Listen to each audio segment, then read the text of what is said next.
በቀበና ወንዝ ላይ አንድ የትልቅ ግድብና ሌሎች 16 አነስተኛ ግድቦች ተገንብተዋል።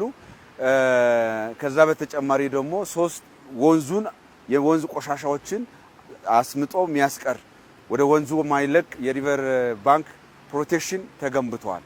ይሄንን ወስደን ስናይ ትልቅ ውሃን የመያዝ በየቦታው ውሃን የመያዝ የውሃን የመቋጠር ትልልቅ አቅም ፈጥሯል። ይሄ ለደለልን ይከላከልልናል። አመቱን ሙሉ ማይቋረጥ የውሃ አቅም እንድንይዝ ያደርጋል። በዚህ የወንዝ ዳርቻ እንደዚሁ ቅድም ካልኩት ጋር ጎን ለጎን ሊያዝ የሚችል ወደ 22 ኪሎ ሜትር ሊሆን የሚችል የፍሳሽ ማስወገጃ መስመር ተገንብቶለታል። በቀጥታ ከህብረተሰቡ የሚወጡ ፍሳሾች ወደ ወንዙ ይገባ የነበረውን በእነዚህ ከወንዙ በሁለቱም አቅጣጫ የፍሳሽ ማስወገጃ ፓይፕላይን በመዘርጋቱ በቀጣይነት የውሃ ብክለትን የወንዝ ብክለትን ሊያቃልል የሚችል ስራ ተከናውኗል።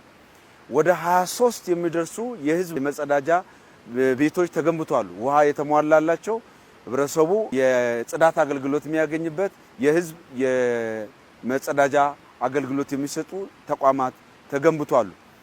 ያያችሁ እንደመጣችሁት ወደ 9 የሚደርሱ የስፖርት ሜዳዎች ለልጆች መጫወቻም ይሁን በጣም ደረጃውን የጠበቁ ሜዳዎች ተገንብተዋል።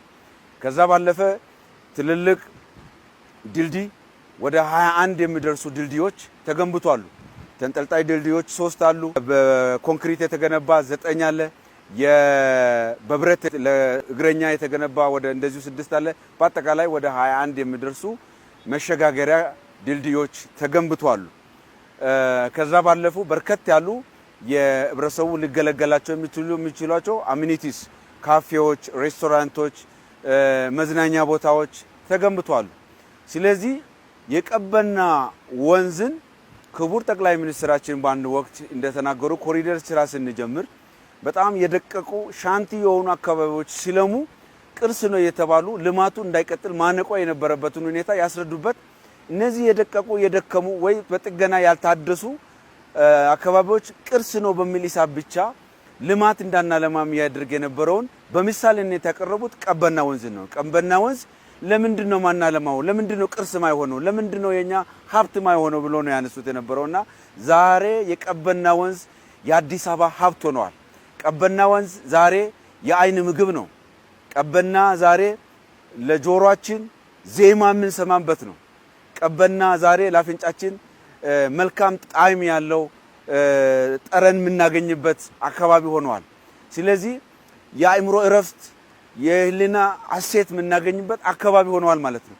ይሄንን ስራ ስንጀምር እውነት ለመናገር እጅግ አስቸጋሪ የነበረው ሽታ ነበረው። የመሬት አቀማመጥ አስቸጋሪ ነው የነበረው። የህብረተሰቡ አሰፋፈር አስቸጋሪ ነው የነበረው። ያንን ሁሉ ተቋቁመን ያንን ሁሉ አስተካክለን ሰርተን ቀይረን ነው የገጽ የመጣው። ይሄ ውበት የመጣው ይሄ ነገር የመጣው ያው ብር ነው። ይሄ ሀብት ነው። አዲስ አበባን በዚህ መንገድ መግለጽ ማያሳፍረን ትልቅ ገጸ በረከት ለከተማችን ያመጣ ነው ማለት ነው።